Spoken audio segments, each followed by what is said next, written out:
All right, so we are going to be working on standard ELA-5-R-6, and that's students will respond to a variety of reading materials by summarizing, identifying sequence, generalizing, and comparing and contrasting. We're going to focus in more on the substandards of the core content for assessment, so that's RO-M-2.0.14, and that's summarize information from a passage. And our objective is, when presented with a reading prompt, students will summarize a short story with 80% accuracy as measured by a teacher-made checklist. And our I can statement is, I can summarize short stories. All right, good afternoon. I hope you had a good lunch and recess. So for reading today, we're going to start on something a little different. I want you to turn to your table neighbor and I want you to quickly tell them what you did for the weekend. Ready? Go. All right. Now I want you to tell them again, but I want you to put more detail into your story. Okay, so tell them what color shirt you were wearing, what time it was. Just give them more detail in your story. Okay, go ahead.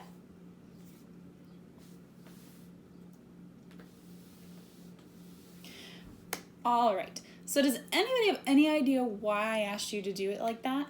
Why I had you tell the same story twice, 2 different ways? No? Okay, well the first story you gave was just a summary of what you did over the weekend.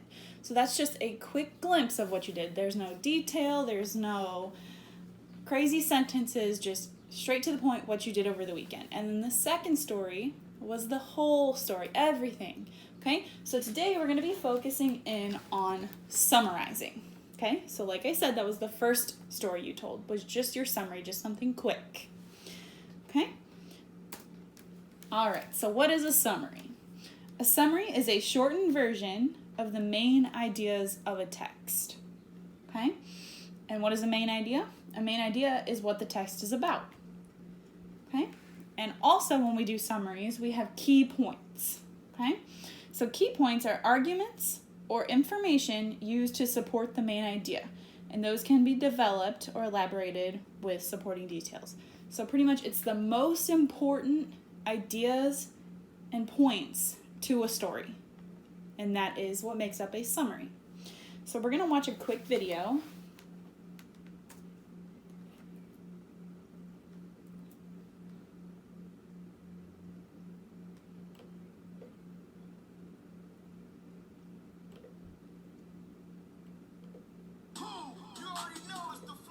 Over summaries.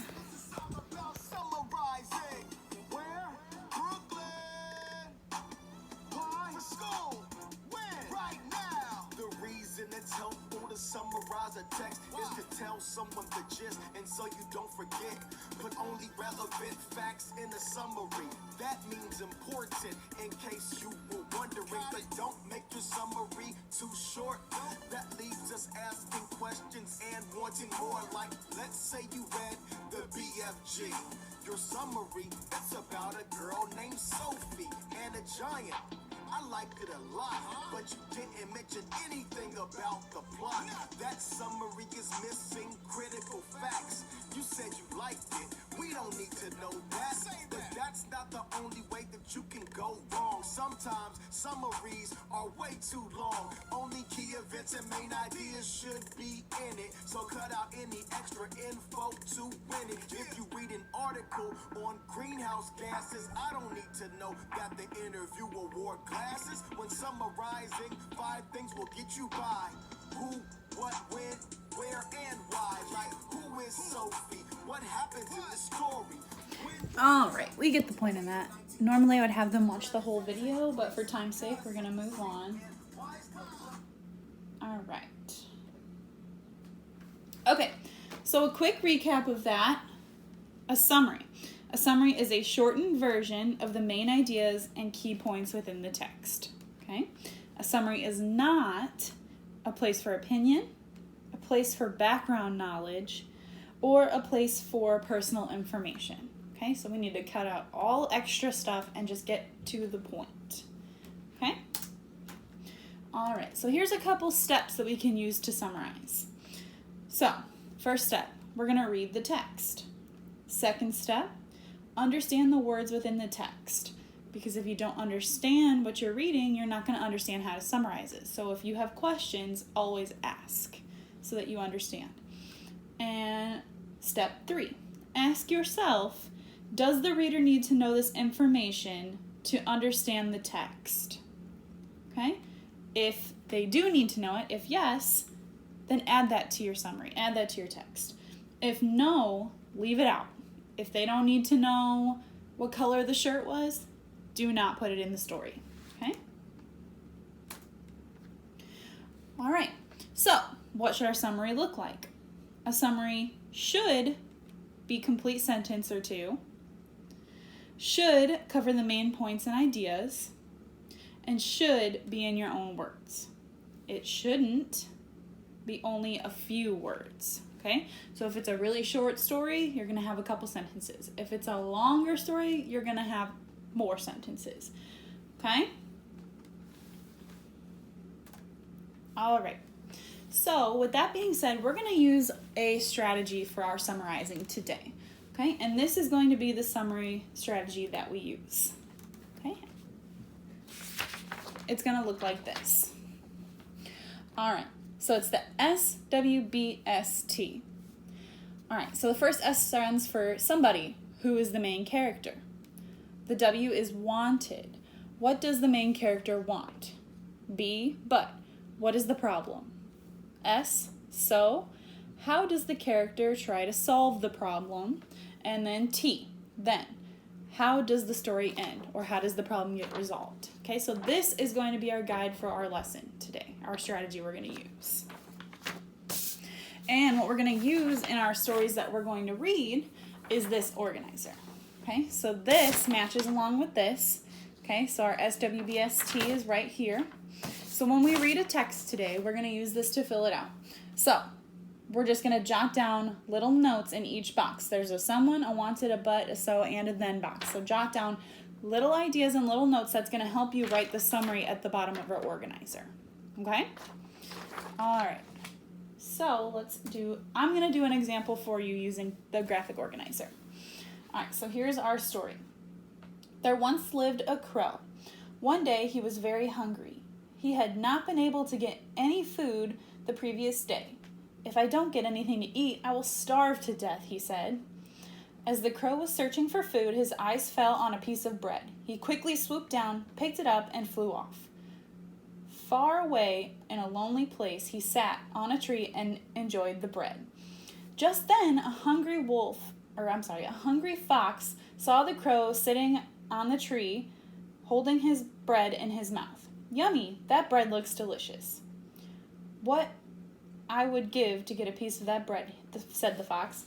The fox decided to use all his cunning means to get the piece of bread from the mouth of the crow. He sat under the tree. The crow saw him and thought, I guess this fox wants to eat my bread. I should hold it carefully. And he held it even more tightly. The clever fox spoke to the crow politely. He said, Hello, friend, how are you? But the crow did not say anything. Crows are such lovely birds, and you are very charming too, said the fox, flattering the crow. Then the fox said, I have heard that besides being beautiful, you also have a sweet voice. Please sing a song for me. By now the crow started to believe what the fox was saying. The fox knows true beauty. I must be the most beautiful bird in the world. I will sing him a song, thought the crow. As soon as the foolish crow opened his mouth to sing, the bread fell from his beak and onto the ground. The clever fox, which had just been waiting for this very moment, caught the bread in his mouth and gulped it down his throat. The crow had paid a heavy price for his foolishness. All right, so that story was called The Clever Fox. All right, so here's what I'm going to do. I'm going to get my graphic organizer out. And we are going to go over this. I'm going to do this part for you.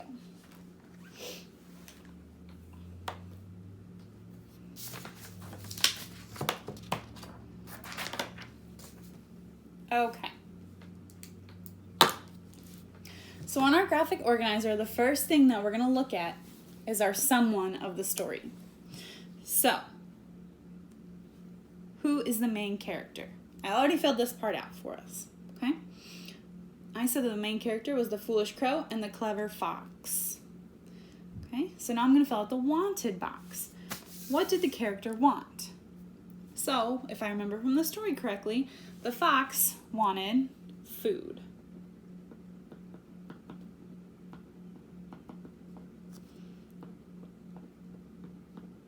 Okay?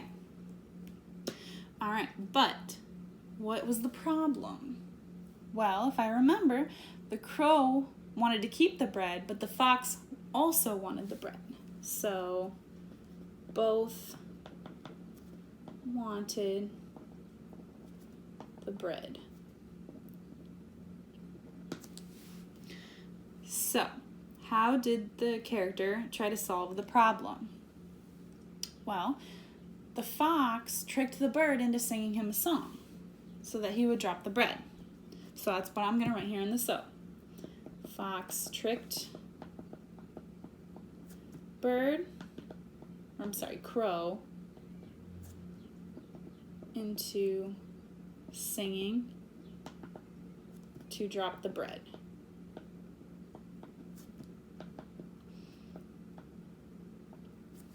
Okay, and then my last box.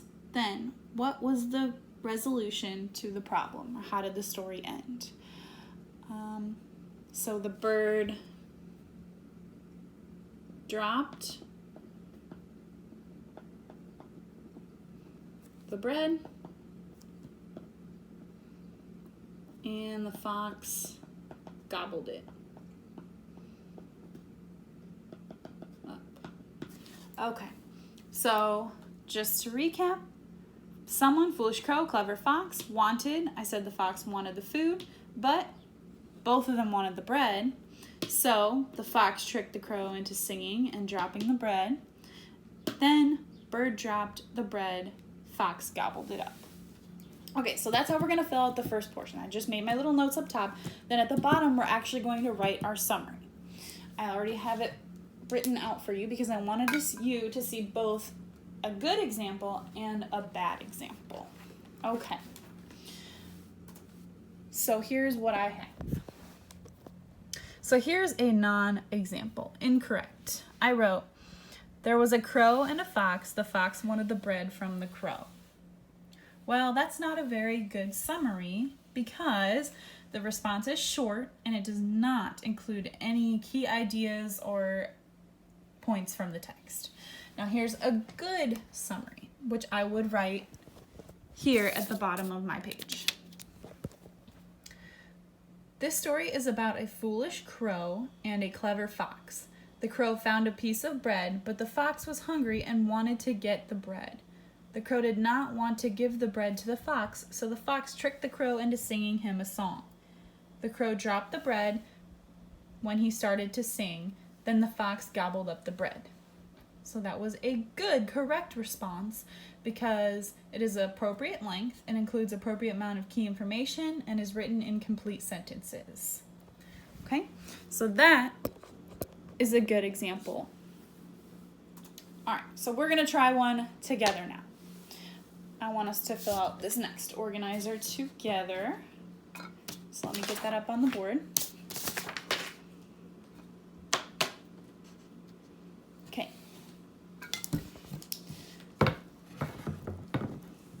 All right, so our story this time is called The Hungry Wolf. Okay? Once a wolf was very hungry. It looked for food here and there, but it couldn't get any. At last, it found a loaf of bread and a piece of meat in the hole of a tree.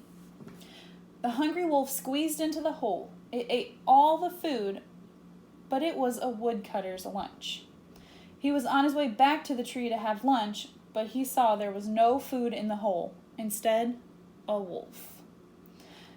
On seeing the woodcutter, the wolf tried to get out of the hole, but it couldn't. Its tummy was swollen. He was too full. The woodcutter was angry, but decided to help the wolf get out of the tree hole anyways. The wolf told the woodcutter that he was really sorry and he didn't know that anyone was coming back to get the food. The wolf and the woodcutter became friends and went out to hunt for more food together. All right, so I'm going to leave the story up on the screen so that we can all look back for reference. All right, so now we're going to fill out our organizer over the story. Okay, so everybody go ahead and grab that. Put your name at the top and the date, and we're going to do this one together. All right, so our first section is someone. So who is the main character? Yeah, the hungry wolf. So we're going to write hungry wolf in that section. Okay, and now we're going to fill out our wanted. So what did the character want? The wolf was hungry, so he wanted food. Yes, food. So you're going to write food. And another thing we could jot down in there is that he squeezed into the tree hole. So he wanted food, so he squeezed into the tree hole.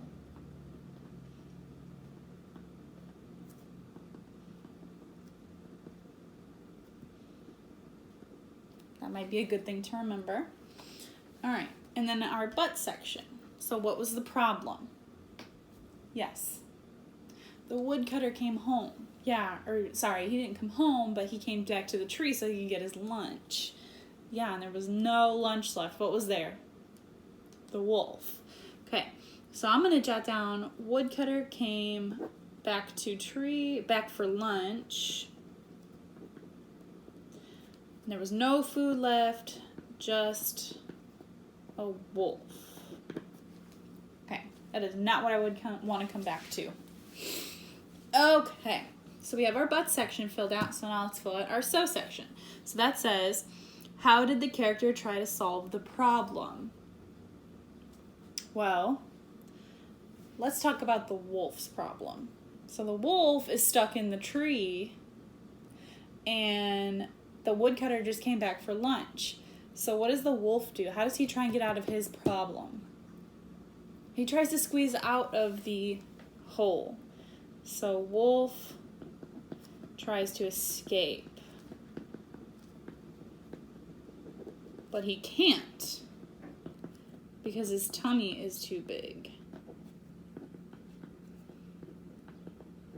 So he ate way too much food. Now he is super bloated. Okay. So then what happens after the wolf tries to escape and his tummy's too big? Well, he can't escape, so what did the woodcutter do to help? The woodcutter pulled him out. So the woodcutter pulled him out.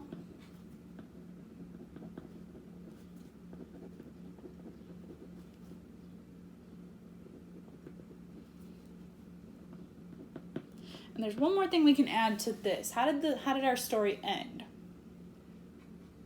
They went hunting together. So the wolf said he was sorry, and then they went hunting together for more food. So they became friends.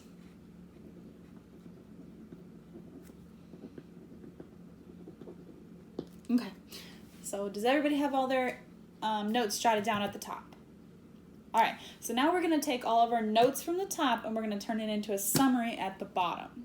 Okay, so who can raise their hand and give me a good starter? Yeah? Awesome. So there was a hungry wolf who found food in a tree hole.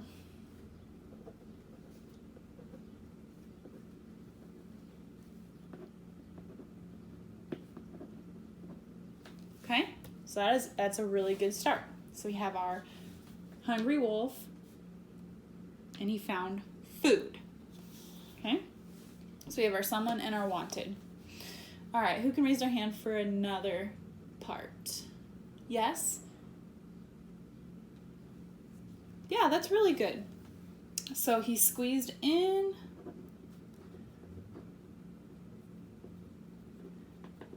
The tree hole. But the woodcutter came back for lunch.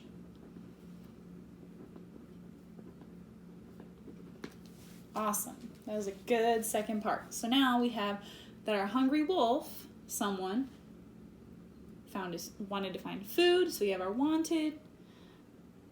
but the woodcutter came back and there was no food left, just the wolf. Okay, so we have our but. So, who can raise their hand for the next part? Who can add on to our summary? Yep, that's a good one. So the wolf tried to escape.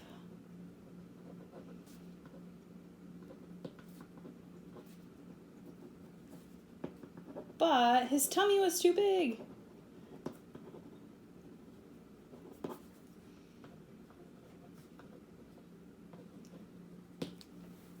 Alright, so what happened after his tummy was too big? How can we summarize the rest? Okay, so the woodcutter pulled him out.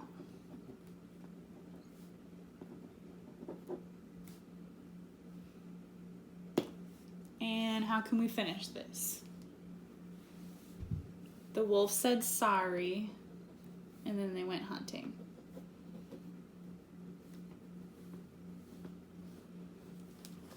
Okay, so our full summary that we just wrote at the bottom says, there was a hungry wolf who found food in a tree hole.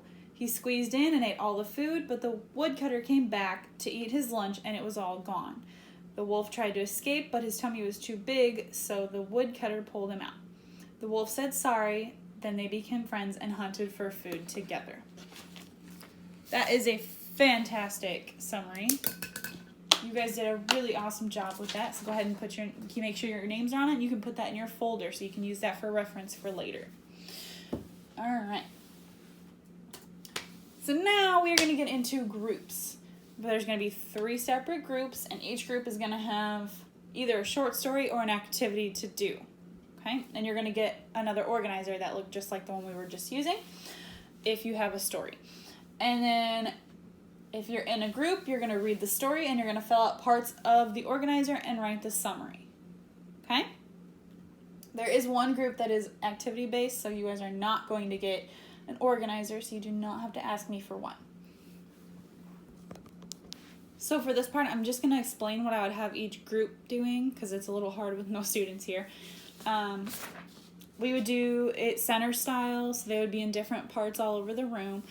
And each group would have 8 minutes to complete their activity that they're doing or work on it, get as far as they can. So group 1 would be doing almost the same thing that we just did in class. They would together read a story, and then they would fill out the same graphic organizer together. So I would be looking for the notes at the top and the summary to be written at the bottom. Pretty simple and straightforward. Group 2 would be doing an activity where they read a different short story, just like this, and they would get a poster paper and some markers so they can get creative in this group. And they would create the 5 portions, so they would create the somebody, wanted, but, so, and then they would have a summary part in the middle. So it's pretty much like this. So I drew one of my things like a hand, and then there was a robot. They could draw anything that the group wanted to draw as long as they have all the parts in it. So like I said, I want them to be creative, but I also want them to have each little part. So this one has story title. They would write somebody, wanted, but, so, then, in the fingers, and then the summary would go in the middle. And then for the robot, I have the somebody as the mouth, wanted, but, so, then, summary. So they would do it just like that. Pretty simple. And then group 3 is the active group. They get to actually have a whole corner of the room to themselves. And they are going to, sorry, my drawing's not that good. They are going to have a beach ball. And on the beach ball, it's going to have different things written on it, like summarize your favorite subject in school. Summarize what we did in science class today. Summarize your favorite movie. So it's going to have a bunch of things written all over it. And the kids are going to be standing in a circle like this. One kid is going to have the ball. They're going to throw it to another one. And they're going to answer the question, or they're going to summarize the question that is closest to their right thumb. And the rest of the group is going to kind of do a check for them, and they're going to let them know or give them feedback on their summary to see if they put all the parts in it, and if they got the gist of it, if it was too much, too little. You get the point. All right. So like I said, every 8 minutes they're going to rotate groups so they can get up and move around a little bit. And the groups are going to be mixed ability because I did identify 2 of them as having reading goals. And this way the higher ability and the mid ability level can kind of guide and help the lower ability or the 2 students that have the IEP goals. And then after the groups are over, they're going to have independent time. They're going to work on writing their own summary, using this guy right here, our little poster that I handed out to each of them, and this lined paper, specifically this lined paper, because I'm going to use this as their individual assessment. So they're going to read a story. They're going to have a choice between 3 different stories that I'm going to have laid out, and each student's going to go up, or each table is going to be called up one at a time, so they can go choose the story that they want. And they'll use the poster to make sure that they have all the parts in their story once they are done, or I'm sorry, their summary. Once they're done, they can turn that in and they will be good for the lesson. Up here it says name, book title, so they're going to write which story so that I know how to grade it, and then write their summary there. All right, thanks.